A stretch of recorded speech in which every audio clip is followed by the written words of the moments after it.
I want to go back to the start of this fascinating journey. You started South Melbourne as a 17-year-old, played your first game in round 6 against Melbourne, started on the bench. Yeah, come on at half-time. So finished with, do you know how many possessions you had that day? No, I remember kicking a couple of goals in the last quarter and we won the game, so... You had 19. That's not bad. 19 and a half a game of footy. Yeah, I didn't given there, and I was one of the first players to move up to Sydney. I was right behind that move and looking forward to it, and it was unfortunate the VFL weren't as supportive like they are now with the expansion teams. So obviously the people at the Tribunal were more sympathetic to David Rhys-Jones than the umpires were. Well, a lot of times you go into the Tribunal and the Tribunal members would see that you've been whacked first and you're retaliating sort of thing, and so they'd ask the question of the umpire, well, why didn't you report him first, and then, you know, why are they both up here? So there was a little bit of sympathy out there, and, you know, they used to dress me up a bit like that. 1987 grand final, Carlton's playing Hawthorn. You go to centre half-back and play on the great Dermot Brereton. Now, we'd only known you as a winger to that point. What was the background to that? Oh, you'd have to ask Wolsey that question. That was a move that he decided. I played a bit on the back line that year and did okay, but it was a surprise to me. I saw it on the Thursday night. You walk into the players' room and you see it up on the board, and picked a centre half back, and I thought, well, you know, great. That's a great challenge, and my role that day was to make sure Dermot had very little influence on the game. And look, I had some wonderful guys back there. I mean, I had Tommy Alvin and Peter Dean and Sauce and Mick Kennedy and Ian Aiken. I think that was our back line, and they'd cover a lot for me. I wasn't the tightest backman out there. The Norm Smith came 12 months after you played in your normal familiar role on a wing on Gary Ayres in the previous year's grand final, and he won the Norm Smith. Yeah, that's right. I had a pretty good second semi, and probably one of the better games I've played over my career, and because of that, they threw Ayresy onto me, and I thought that'd work in my favour, but it was just one of those days where Hawthorn were a bit all over us, and the ball didn't sort of bounce the right way, and Ayresy won the Norm Smith, and so Monday. I gathered a bit of a reputation from that game, and I missed the last 4 games of that season. I actually got 4 weeks for hitting the runner. Yeah, I remember, yeah. Was that against Richmond? Against Melbourne. Yeah. Against Melbourne, yeah. Happened to be Norm Smith's son too. So. Peter ironically, Smith. Ironically. Yeah. But one of those things. What was the lead up to that? I mean, that's 5 times in one game, so balance was perfect. You didn't look to be going all that quickly, but no one seemed to be able to grab you. I just think sometimes that your skills are undersold and your achievements, in the purest sense, don't get the credit they deserve. Oh no, I think people realise it, and when you talk about that, I wasn't quick, so that's why I didn't look like I was going quick. But I had a pretty good knowledge of what was around me, and it was hard enough to get the ball without wasting it. So I think that's a lot of players go 100 miles an hour, and their body's going 100 miles an hour, but their mind's going 1 mile an hour.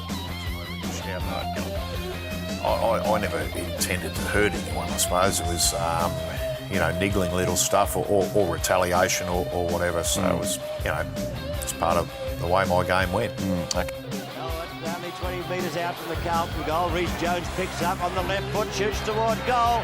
And the umpire watching it go overhead. Got the kick in the nick of time. Timberbush up against Rhys-Jones. Certainly moving the ball a lot quicker than there's Rhys-Jones with a crackerjack mark. He might get 15 metres here. They're going to lose this. The Swans are not careful. There were 3 or 4 great tackles. Rhys-Jones plays. Oh, what a mark! Rhys-Jones, great grab. Favour of Hawthorn into the second quarter by 13 and a half minutes. James Rhys-Jones has got a chance to score a goal here. A long shot, and look at this one go. It's a goal. Get a finger to it. There he's there on hand, but he couldn't take the ball away. And the 2 Blondes are having it off. Someone's got the way down. Hooks on the bottom of the pad. Cameron rushed in the umpire. Not before he goes over the top looking for Francisco. He's been reported. Rhys-Jones just came in. They're having a go now.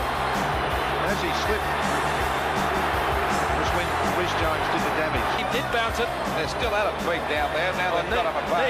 Neagle and Rhys Jones, and there's no love lost. Oh, Rhys Jones. Oh, then he gave him one back. Rhys Jones tangles with Loveridge. Bit of a box on between Ayres and Rhys Jones. Well, the umpire's already getting the book out. It looks as though Rhys Jones put the book gone. and by a boundary. Out the wing to boot the goal of the day.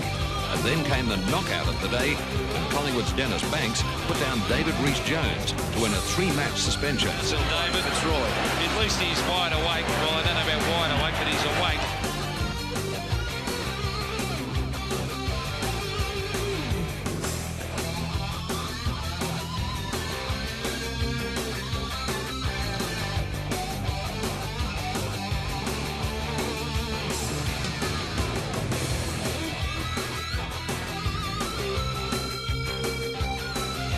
Enthusiastic player on the training track, the same couldn't be said for match day.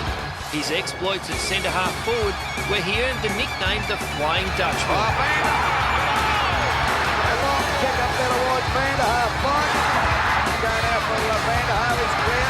Hang pass, now he's got a shot for the goal. What's the result? A goal!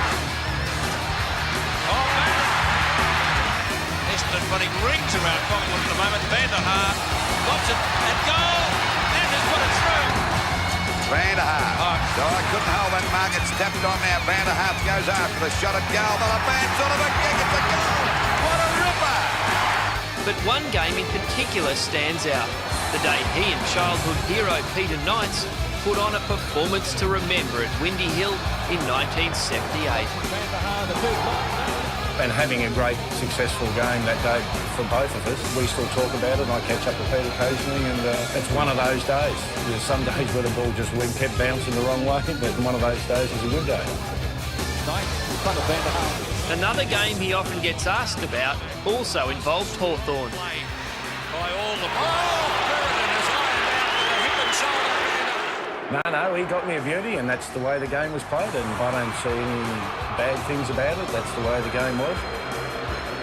And I was the unfortunate one at the wrong end of it. No, I got no qualms against Dermy for that. No, I put a spar in for him and renovated his pool quite a few years ago, so I got him one back.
doubt, Vander, you're a champion. Just think what you could have been if you've done some training. Well, I think, Vander, one of the most magnificent things that I can recall is when you were rubbed out last year or knocked out by Brereton in the final, and then you've come back and played so magnificently this season. It's a bit of a shame that we're going to see the end of you, but what a great career. Always a pleasure to watch you, Vander. I remember you in 1977, I was playing centre-half back. I thought I could jump a bit in those days, but I had stop marks right down the middle of my back from you jumping on me all day. And also, along with Bob, I admire a bloke who can play without the training and having the nights out and all that sort of stuff that you do. It's been a fantastic effort, and I still enjoy watching you. Congratulations also, Vander, on a tremendous career. The memories of your battles with Peter Knights are still very clear with me or in my mind. And one thing I am grateful for you, because you're one of the truly great high marks that you never took mark of the day over me.